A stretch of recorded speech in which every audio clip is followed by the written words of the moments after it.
You are enabling company-wide agility for years. You have been organizing congresses about different topics like agility. So something that is very en vogue today, that you have been practicing for a long time, and you have been supporting organizations as a consultant, coach, and trainer to support transformation. With a long expertise as well in education, if I'm not wrong, and further education in business transformation that you have done. So today's topic, it's about company-wide agility with beyond budgeting, open space, and sociocracy. And we were listening to Bossa Nova because the abbreviation of that whole concept is Bossa Nova, and we will dig into this. But before that, Jutta, I'd like to hear a bit more about, you were saying enable company-wide agility, but let me know a bit more about what is the purpose that is moving you to go into that, and what is your calling to do this and to be part of that transformation. Maybe I have to start with, actually, I don't like the term transformation. Because, sorry to start here, but for me, transformation is so much like we are in position A and want to go to position B. But if we think of agile, it's really more a journey, and it's not that we are arriving really anywhere where we can say check and we are done, because there is no kind of done really. It's a continuous thing, and we keep learning, which maybe brings me to the purpose, and also perhaps now that you pointed it out, that one of my backgrounds is also in education. Probably the thing is really about continuous learning, to not stopping experimenting, and maybe because that's also it's not a topic today, but it's very with me, that notion that we hear in especially the agile world very often, where people say, oh, it's so important to have a failing culture or to fail fast. I think that's wrong. I think it's not a good idea. I think what we need is to learn fast, because failing fast is not the goal. The goal is to learn, and we can learn from failure, but we can also learn from other things, from successes, or from that halfway through or anything. So so the learning thing is probably the thing that drives me most. So rather an evolution and continuous evolution than transformation. Yeah, I think words are very important. And I'd like to ask you all, we have a small group so far. I think there will be others to join us, but I think it's a wonderful opportunity to start a reflection on company-wide agility, which is the topic today. So what is your opinion of what drives company-wide agility? What is your opinion, your experience? And please share this in the chat with some comments. And if you want to make a statement, you can as well just unmute yourself and share with us, what is it for you? So let's hear a few voices. Agility, company-wide agility. What is your opinion about that? What is fostering it? What is your experience with it? So I give you a short time box to respond in the chat. And if somebody would like to share one comment, just unmute your mic with that.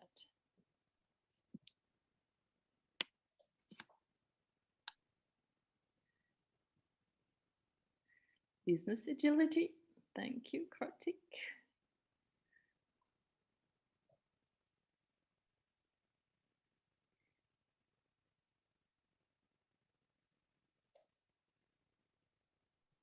What is agility for you, so that company-wide agility can happen?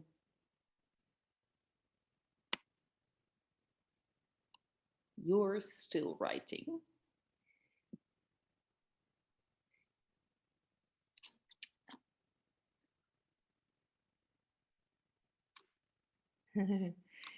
Thank you. Yeah, Valerie, I agree. Very fashionable concept, but in contradiction with the trends of control and risk management.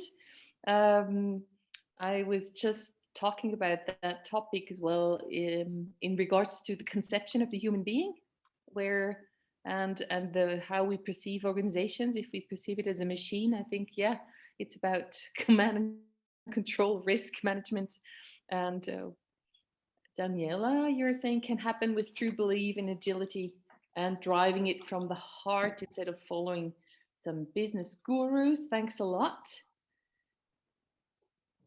The notion that everybody can learn, even a CEO. Wonderful. Benjamin, thank you.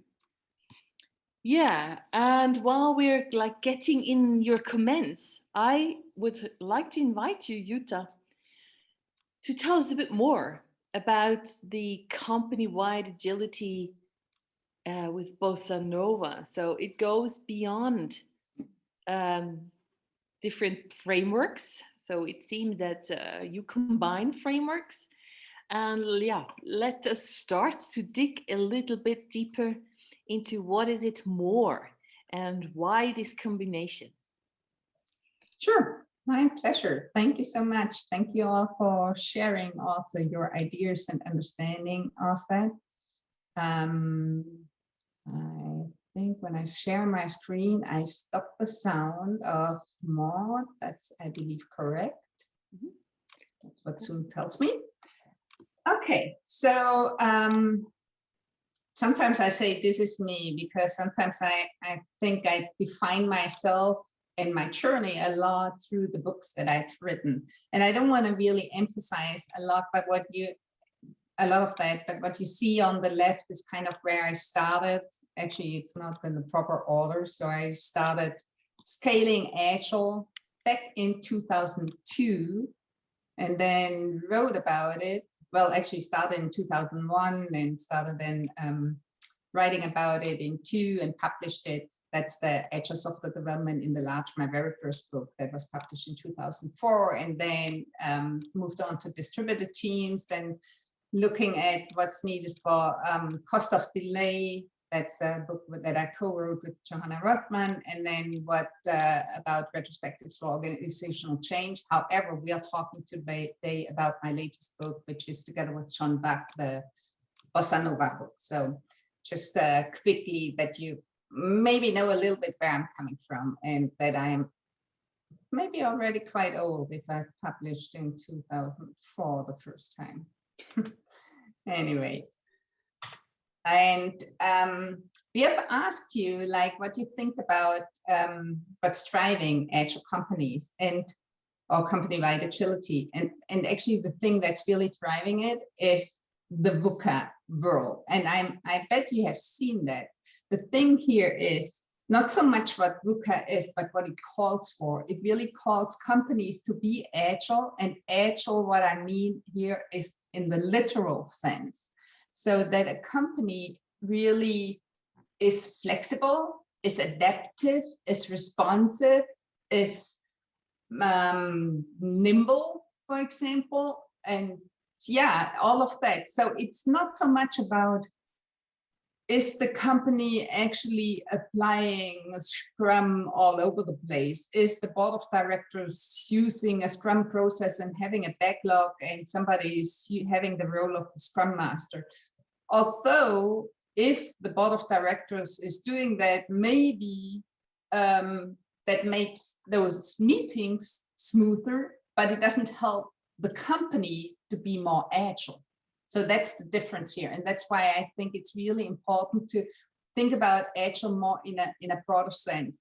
I also saw in that feedback that, well, isn't company-wide agility the same as business agility? It's definitely related. For me, business agility is more narrow. Business agility really looks at the business. It doesn't necessarily look, for example, at the structure of the company. So at like other areas. It only looks at what kind of products are we creating and maybe how we do that, but not as the company, at the company as a whole. So may I ask a yeah, question? sure, always. That is actually triggered by this, the comment of Corentin Crémet.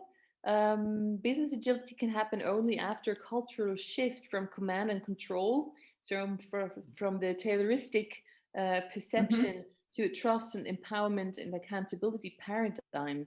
When you say like a company-wide agility, would you agree with this, that it's like a precondition, or that there is this shift happening, or is it happening while you're becoming agile? So Yeah, what's so your perception? I look at it more that it's happening while you're becoming agile. And again, I'm not so much looking at business agility, which is the project product part, which is a part of company-wide agility, but it's only one part. It doesn't have the holistic view on the company.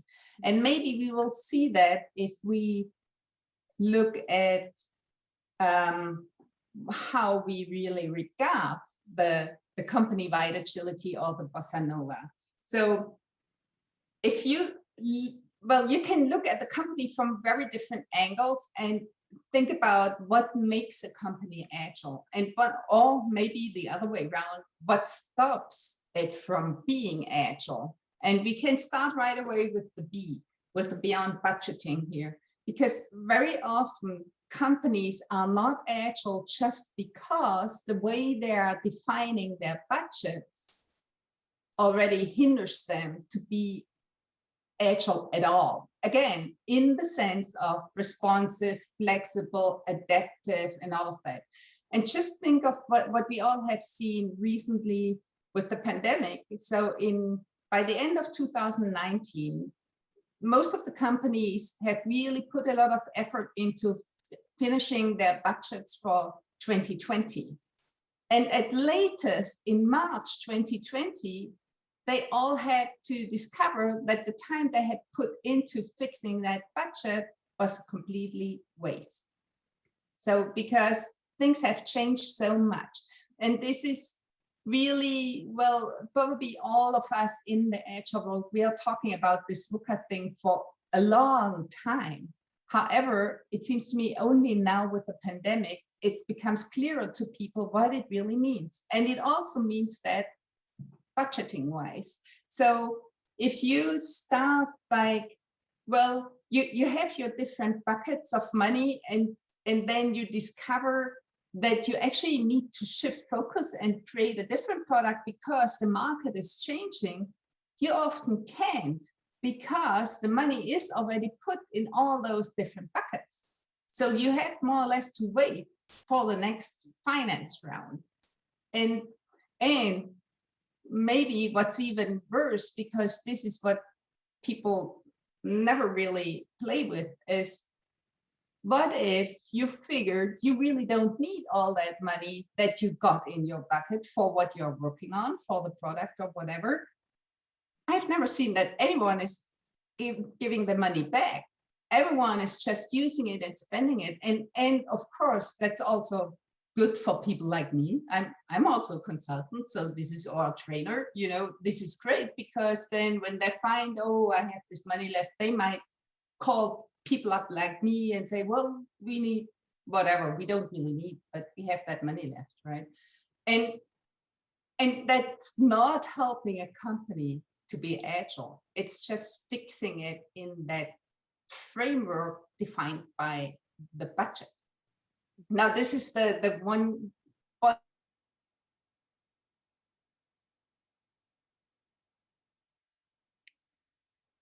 No, I stopped hearing Jutta. I don't know. Well, there are several things with that. First of all, I assume that a lot of you, can you still hear me? Okay, my computer hear you again, yes. Okay, the computer just told me that the internet is not stable. Yeah, you froze for a second, but you're good now. Okay, good, thank you. Yeah, so open space, I assume that most of you know as a facilitation technique. So that you run an open space, which is which is also part of the liberating structure set, and so this is used a lot also for conferences and so on. What we mean here is open space, the principles used as a strategy in a company. So one example is, if you don't use it, you come up with a job description, look for people, hire them for that job description. And how I envision this always is the job description is a box, and then you put the people in the box, and they should perform according to the job description. Now, what we think is not having a box at all, but looking at the full potential all the people have and provide, and use their innovative power to really be flexible, responsive, adaptive, and so on. And this means having this, what you probably know from open space as a facilitation technique, having this invitation spoken out all the time, that people always can come up with like cool ideas, features, products, whatever, and follow their passion as they do in an open space, but this time really for bringing the company forward. Now, moving on to the other S here, the sociocracy. I believe you just recently had a session on sociocracy with Gaetan, right? Okay, so sociocracy is really more looking at the power structure and how power is actually centralized or decentralized, distributed or not in a company. And if you just think about, well, power also means how do we make decisions? And if we make our decisions in a centralized way, then think again, I was talking about company-wide agility, so fast, flexible, responsive, all of that, you're just too slow if you do it this way. So therefore, you also have to look at the power structure in order to become faster. So that's just another angle to the company-wide agility. Well, and then we have the A for agile, which, well, I probably don't need to say much, but it's basically the inspect and adapt. That's, well, but what's always helpful. And perhaps a last thing for the NOVA. First of all, we think the BOSSA part here, that's not all to it. There's a lot of more stuff out there, and please go and use it. We just came down with these 4 streams, is actually how we call them, not frameworks, but these 4 streams, because they all have a different perspective on a company. All provide some agile perspective on it, help a company be agile, but really from completely different angles. Yet there's more stuff, and go ahead and use it. And also probably there will be develop more stuff. And so don't just sit there and use only that part. Whatever else comes up, that's great. So it's not, that's not like a recipe or the end of the story here. So I'm curious, all the people from the audience, to if you could share in the chat with us, what are you practicing already in your business reality from beyond budgeting, open space, sociocracy, and or agile? So I'm really curious to read this while we're continuing the journey, and so we can then maybe dig deeper in one or another topic. I know, for instance, very few companies, I have been part of one that was using beyond budgeting, and I think I could imagine that some of you can't imagine on how this actually works. So let us know in the chat, what are you already implementing and using of the 4 streams that Jutta is just explaining? What is your experience, Jutta, of like, what is the most used stream,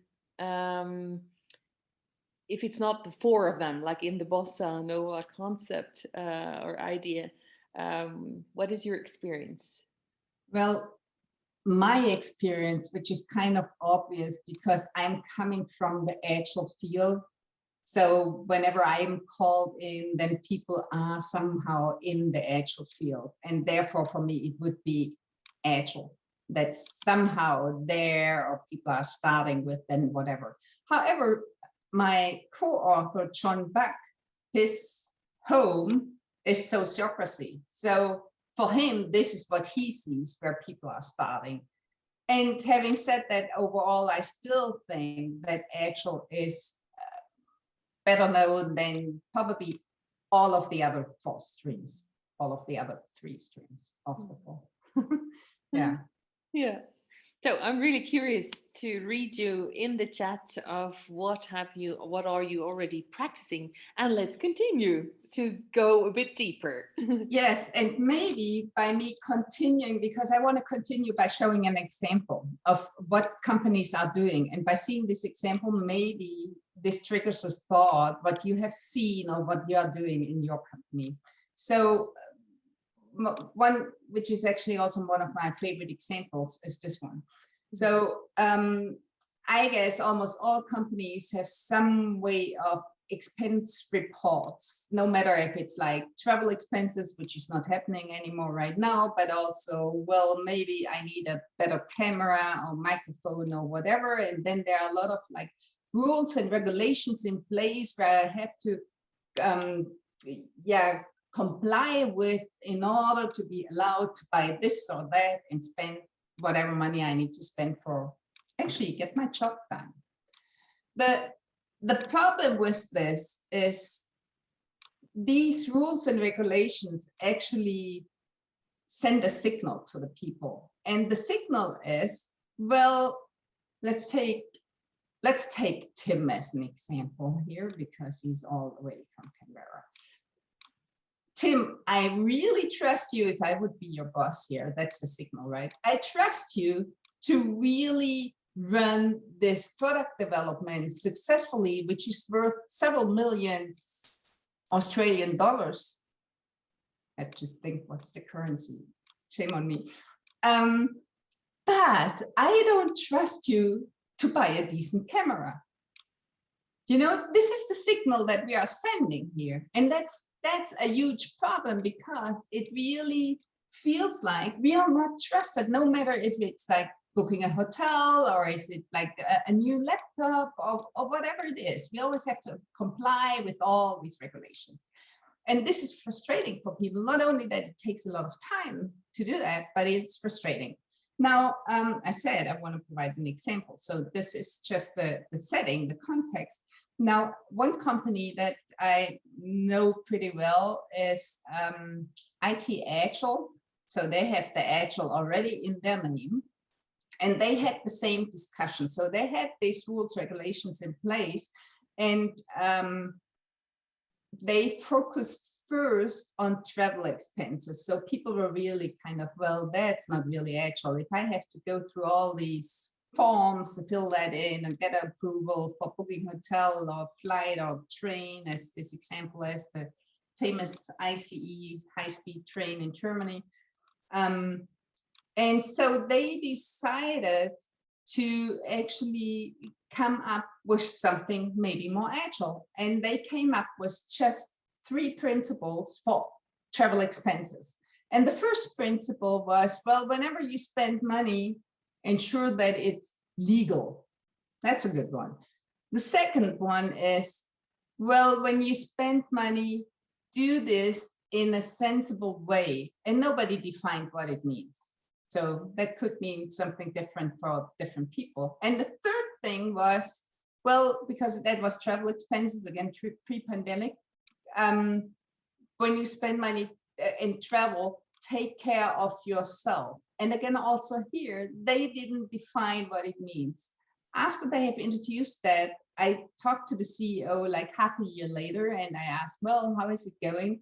And he was saying, well, one of the things that, well, first of all, it goes well. That was kind of the positive thing. The other thing was that he said, well, what they figured was for the travel part, that about 1/3 of the people is always traveling first class, and the other 2/3 are traveling second class. So we don't have any other classes. So we have only first and second here. And then before I could even ask further, he said, well, and not that you think it's like me, the CEO, and then the board of directors and so on traveling first class, it's actually the consultants. And what they also learned is that everyone was happy with that, because I said the consultants are on the road most of the time, and therefore taking care of yourself means something different than for other people. And that's kind of one of the learnings, which is actually this whole field, what I'm talking about right now, this application here, is very much based in beyond budgeting and in open space, that area here right now. And so what the learning here as well is if you treat everyone the same, which you do with rules and regulations, that means you are not treating everyone equal, because people are in a different context. Like the consultants, they travel more, therefore for them being cared well is different, right? However, we always try to treat everyone the same. That's not helpful. There are actually more examples also outside Germany, of course. One which I kind of like almost the best is Miles, a Norwegian company, and they came up for all the expenses with just one principle, which is whenever you spend money, put it on the intranet, how much and what for. And so it's mainly, well, if I spend a lot of money for my new camera, then probably somebody will ask me about that and say, well, is it really worth it? And was it needed? And whatever, and maybe I have a good reason why, and maybe not. So, right. So this is just like one example of what it means, company-wide agility, and this really in that area where people often are maybe most afraid of, like the beyond budgeting part.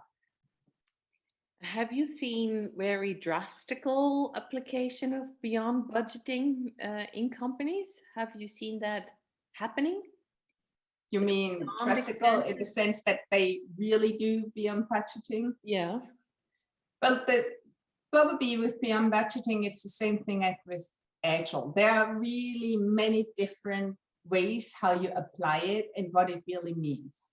And it's not there's like one defined set. Actually, there's even less there than there is in agile, because beyond budgeting just really only comes with 12 principles, also 12 like the agile manifesto, but not with any additional approaches, methods like Scrum, XP, whatever, Lean and Kanban, whatever we else have. So they don't have that. They have a lot of stories about the principles. So it's in this way way more open, I would say. And it's hard to say, well, what's drastic? To me, it would be like I was working in a company where they have abolished completely budgeting. And the rule was that every employee could spend up to 20,000 Swiss francs without asking anybody. So if it was to fulfill or to fulfill the role that you had, like with the holacracy pattern applied in that company. And but actually, and above 20,000 francs, it was a condition or the policy that you would have to discuss it with the financial stabilizer. Yeah. So just to see whether the liquidity of the company was not endangered while spending that money. Yeah. And actually what the company has realized was that there was less money spent. There was nobody abusing it. And you never had this impact of using the budgets up. So actually they were saving a lot of money. Right. That freedom. So that's what I call like that's the most drastic that I have experienced. So that was like okay, it's maybe another example, but maybe you have seen others doing that in a very big extent and company wide. And I think this is like just worth sharing, because there are so many people that could not imagine that this works. Yeah, yeah, that's very true. Actually, I think the key to beyond budgeting is first to think about what is it that we are talking about right now, because something like expenses, no matter if it's like I buy for whatever I need for getting my job done, is something completely different than talking about how much money do we want to invest in this research, or how much money do we want to put into the pre-contract with the client, or how much do we charge for maintenance or whatever. So context differs a lot. And one of the problems that I see is that in traditional budgeting, we just treat everything the same again. As I said before, it doesn't really matter what it is. If it's research or something else, we treat it the same. However, if it's really innovation, we have to have more venture capital approach and say, okay, this is what it's worth it for us. And we spend that amount of money X for the next, let's say, 3 months.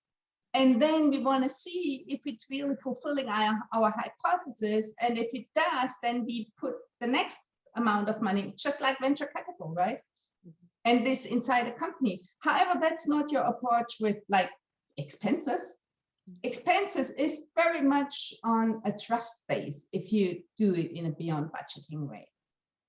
And then if you think about other areas where we spend money on, then you can come up with different things. Like maybe you could say, what about if you spend on that product development definitely not more than you spent last year, or that you know how much money you're making with the product, so ensure that you never spend more than you make. And if you make more, you can also spend more. So there are always like different ways how to deal with that. And I think this is the most important thing, that we have to get away from like treating everything the same. And maybe one more last thing which impressed me the most about being trustic, and well, they didn't call it beyond budgeting, they just did this. And I saw that it's probably 15 years ago at least. So I didn't know about beyond budgeting at that time. And it's one of the big software companies in Germany, Software AG. So we have like two really big ones, SAP, and then Software AG is like the second one, probably older. I don't know exactly. However, I was there and went to the canteen with the people I was working with. And then I was completely surprised because they didn't have anyone at the cashier. So the cashier was an open box.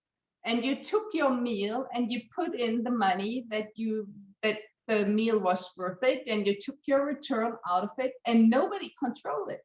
So it was just open. And what they said as well is like, well, we trust our people. And yes, sometimes it's not the accurate amount, sometimes it's less, sometimes it's more, but overall, it's fine. Yeah, that's about trust. Yeah. I think what comes along is this drastic transparency.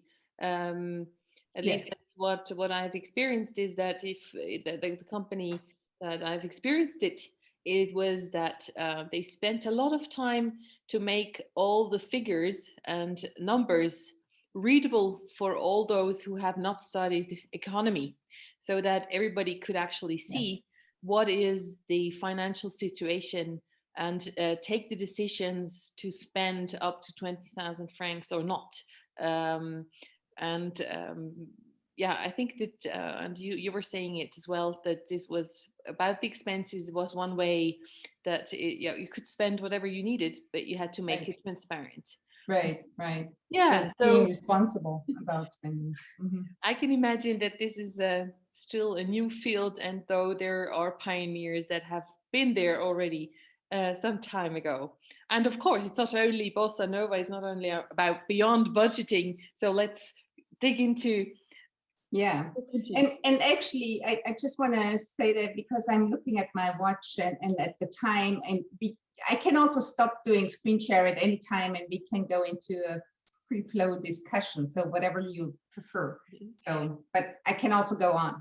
So I suggest that as soon as you participants, you have a question that is burning, that you just, since we are still a smaller group today, that you are either writing it in the chat so that I can take it up and interrupt Jutta, or you feel free as well to unmute your mic as soon as I give you the word, so that we can like go into a discussion. So if you have a question, feel free just to ask it in the chat, and then we can as well start a discussion. But let's go for a bit further.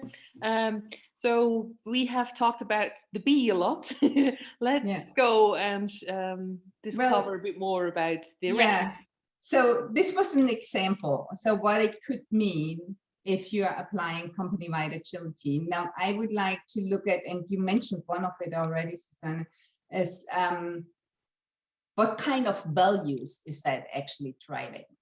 And what's driving it is those 4 values. So it's transparency, self-organization, continuous learning, here it is again, and constant customer focus. So those 4 values are driving everything around company-wide agility. Even the stuff that's more internal looking, like with the expenses. Well, without a customer focus, I'm not just spending money for whatever, my pleasure. And if it's for my pleasure, then it's maybe from like regeneration or something like that. So these are really the values driving everything. And we have a definition for them as well. And I give you maybe a minute or so to read it.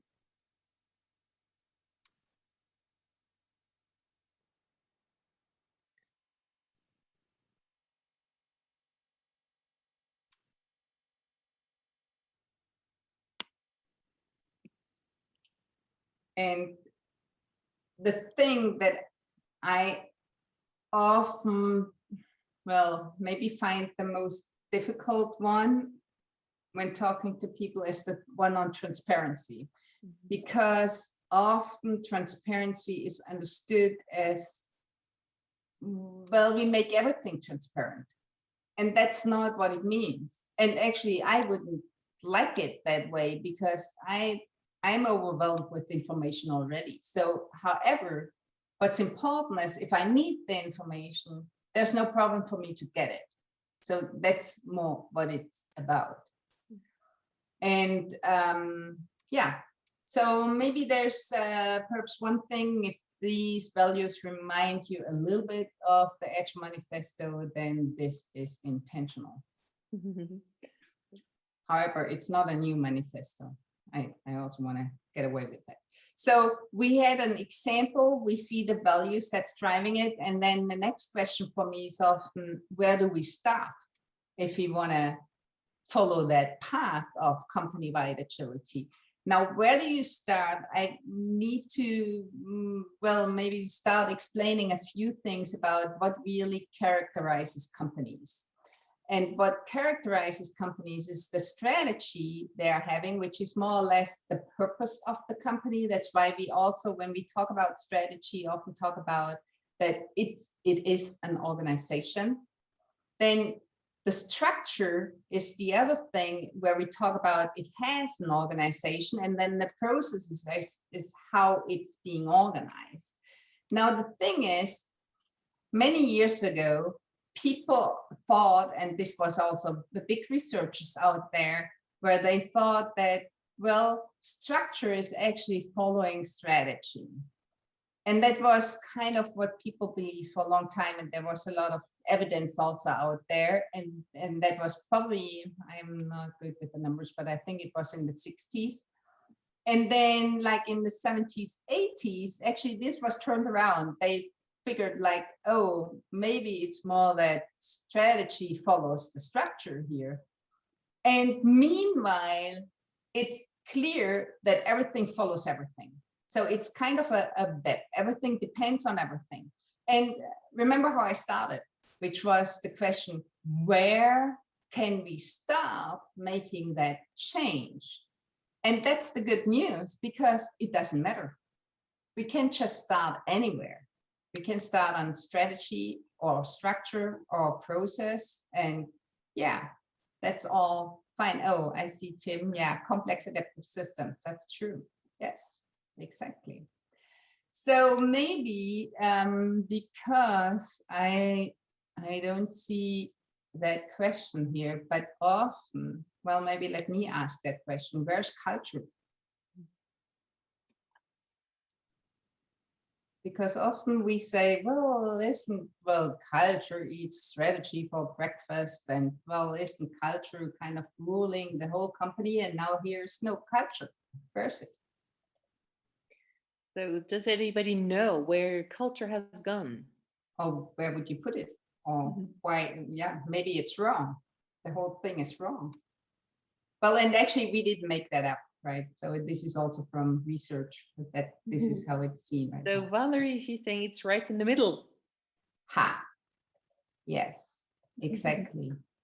So culture is actually emerging from the behaviors, habits we show in structure, strategy, and the processes. And therefore, if we start changing the practices, behaviors, habits in one area, it has an impact on the culture. That's also good. Yeah, culture is everything a company and individuals do. So this is what I'm referring to, practices, behaviors, exactly. Yeah. Right. So again, the good news is we can start in everything they don't do. Yes, which is also a way of behaving, right? It's also a kind of practice. It's very true. Okay, if we now know, like, it's it doesn't matter where we start, then the next question would be, how do we start? And now the how, that's maybe specific to the Bossa Nova and maybe not at all. And that's that kind of process. So what we see how you can really make any kind of change is by starting reflecting on the situation you are in. And then for the moment, let's just assume what we have here is design experiment. Let's skip the probes for a moment. I come back to that. Design an experiment which helps you to get out of that situation if you don't like it. You try it and then you reflect again. And what I find super important, and we all too often forget, publish to your peers. If we wouldn't have heard from IT Agile or Miles or what Suzanne was sharing, we wouldn't be able to learn from them. So it's important to know what others are trying and what's working for them. And then we can decide, maybe we try the same thing, maybe we try something different, but at least we have kind of one point we can compare to and maybe get some inspiration. So the publishing is maybe the most important thing. Now, to the probes, I want to come to the probes just by the example we have been looking at beforehand. And that's the example we call, is trust cheaper? So the whole thing that you see on that slide is what we call a probe. So which means a probe consists of a name, which is trust cheaper, how we refer to it. Then it comes with a background definition, which is mainly the result of reflecting on your situation. So what is it that we are actually seeing? Well, we see these travel expense stuff burdensome, and it assumes people can't be trusted and whatever kind of stuff. Then based on that background, we come up with a hypothesis. And then for that hypothesis, we develop an experiment. And every experiment consists of like a pre and a post measure. However you do that, like here, we suggest we do it with a survey. And then very often we say, like, probably you want to try the experiment for a given time box, not like for eternity, but you want to try it. So for given times that enough time that you can learn something, and maybe not with everyone, maybe only with a few units or with one team or two or whatever. And then you do whatever you want to do. Maybe you want to do exactly what IT Agile does, like these 3 principles. We try it if this is good, or we do what Miles does. Just this one principle, everything is in the intranet, and that's it. So this is then your experiment. Now, from a scientific approach, what you see here is actually what people call an experiment. However, I learned in the Agile world, we often refer to experiments by, we just try something. Let's try that. And we don't do a hypothesis. Often we also don't reflect before. Often we also don't pre and post measure. And that's why we felt it's important to give it a different name. And therefore we came up with this probe. Well, and probe is also from, probably you know it, reminded by Kinefin, for example, with probe sense respond also. And so this is also where it's coming from. Daniela has to leave. Okay, thank you. Good. Yeah. So it seems like that terms are misleading us very often, and that we feel a need of as well finding new descriptions of what we think. So like and it's a really interesting thing that as well, just trying where Niels Plegging, who will be with us as well at the Next Gen, said, okay, he's calling it to flip. So it's just do it in order as well to change habits. And what is, in your opinion, more useful, or is it at one point more useful to do probes or experiments? Like, oh, in which situations, maybe? Well, I'm a huge fan of retrospectives, and I think reflection is super important. I think like misguided actions or just speedy actions might lead us somewhere, but not where we want to be. And if we don't even come up with a hypothesis, what do we think is causing the problem we are in, and what do we think will help us to get at a different place, then it's, for me, not really meaningful, and it's also hard to learn something from it. However, the thing is, like, for me, it wouldn't be kind of one flip after the other, but it's more practice, practice, practice, that then is really changing the culture. Here we are again, but the culture is emerging from the practices we are implementing that are then becoming behaviors or our second nature even, so habits. Is it for you as well that reflection is a key for this continuous learning?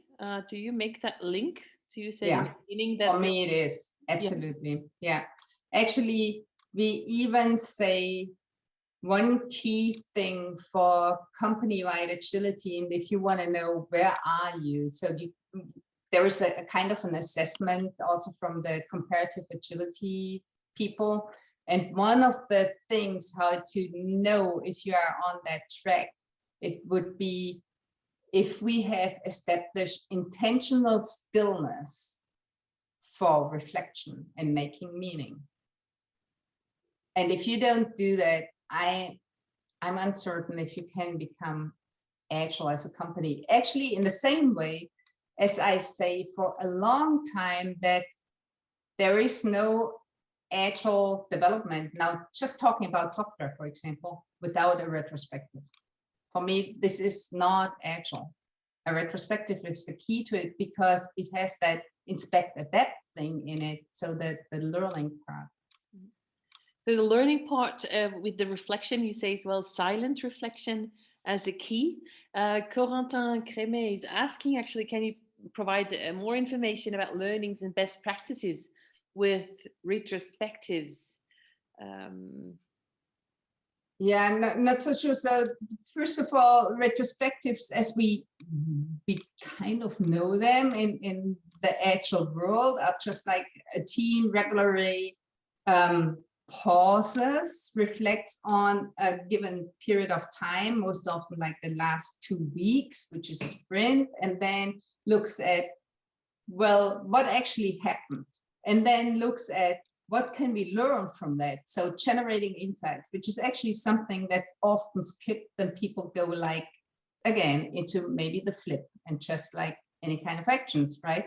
But we need to generate insights first before we then come up with actions, possible ideas about actions, and then we commit to jointly, like, what do we all believe is what we can do, maybe given our time or given our passion or given our belief that this really make a difference. And this is then what we decide what we do.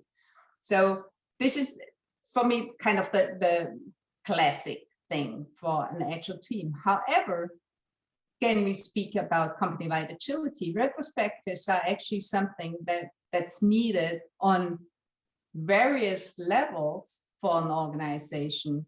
And not only for teams that are working together all the time or in a sprint or in a whatever way, but this thing about reflecting on what's happening and generating those insights, that's just crucial to come up with the next step. Oh, Otto Scharmer, yeah, theory U. We have really looked at that, Tim. And we also thought about if this is the kind of one key element of what we are doing. We felt not so much because it was to us too much philosophy, but yes, a lot of stuff that from Otto Scharmer has gone into the overall bossa nova thing. So yes. So maybe I mean, yeah, specifically more the stillness, the intentional stillness that you mentioned as well. Yes. I think, yeah. Absolutely. Yeah. Mm-hmm. One other question as well. I've got the the mic.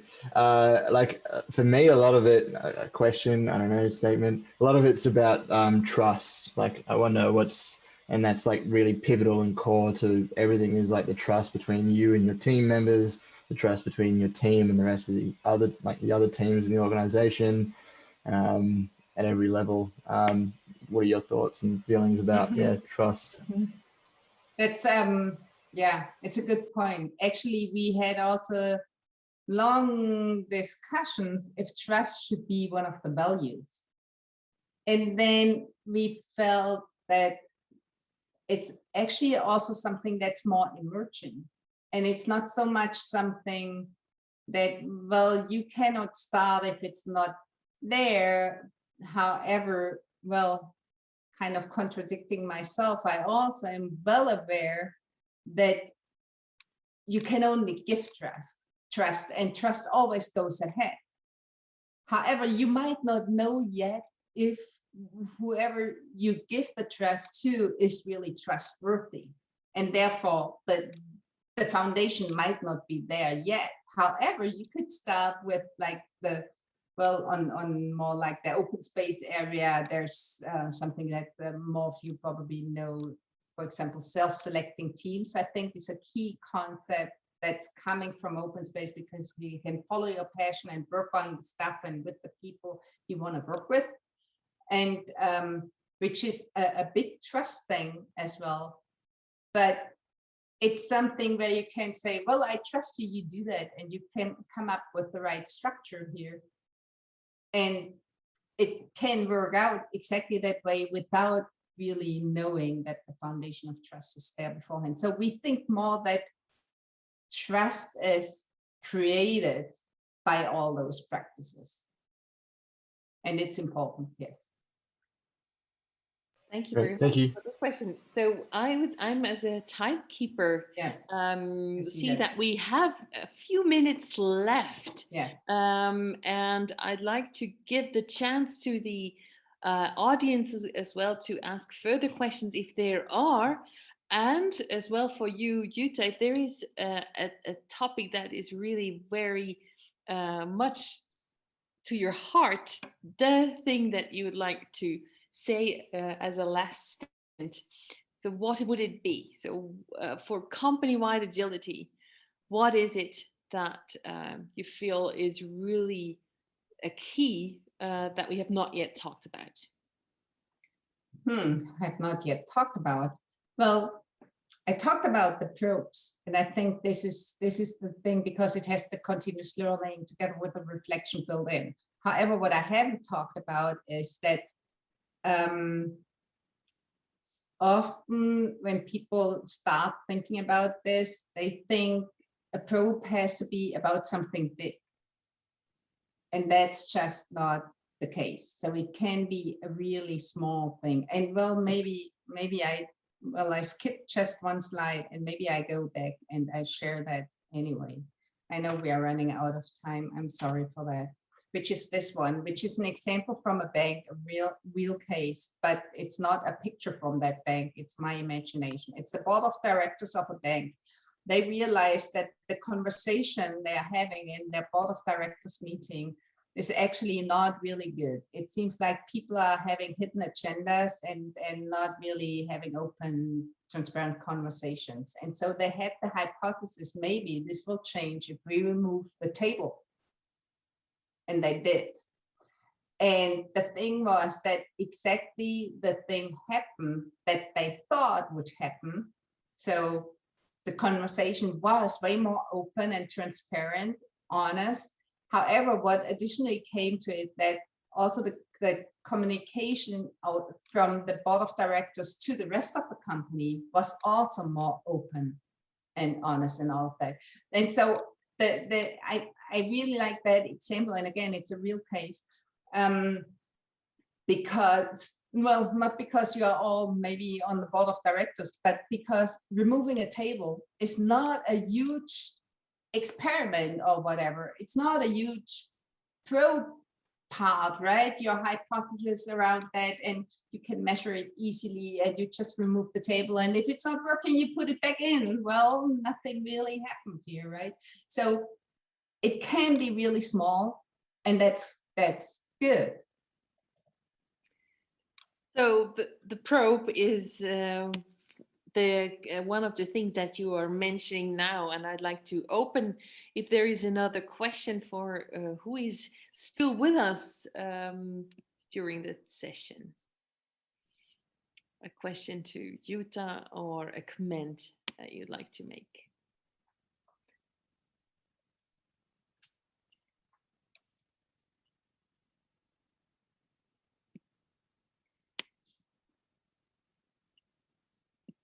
So if this is not the case, we are, I would like to thank you very much, Jutta. It seems to be so sharp and clear that this mix of frameworks, you were saying streams, that come together with Bossa Nova.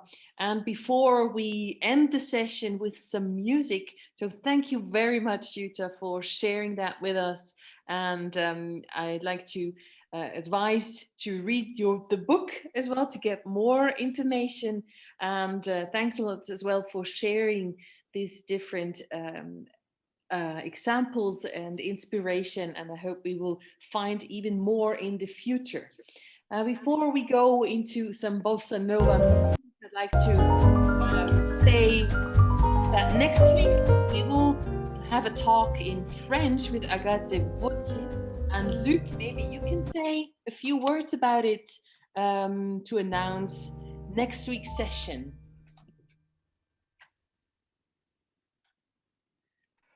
I think it's in 2 weeks, but that's right. Oh, 1st of June. Oh yeah, it's 2 weeks. 1st of June. So she is, Agathe Vautier is the co-founder and CEO of the Galleon project. And you will interview her and tell me a bit more, Luc. We will focus on high growth companies and the way they can have a positive impact on their project and on the society, the environment.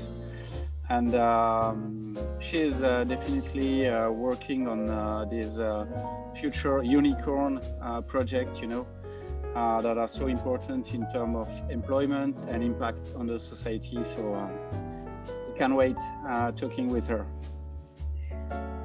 So we are looking forward to meeting you again in a Thriving session, and you can find the program on the Next Gen Enterprise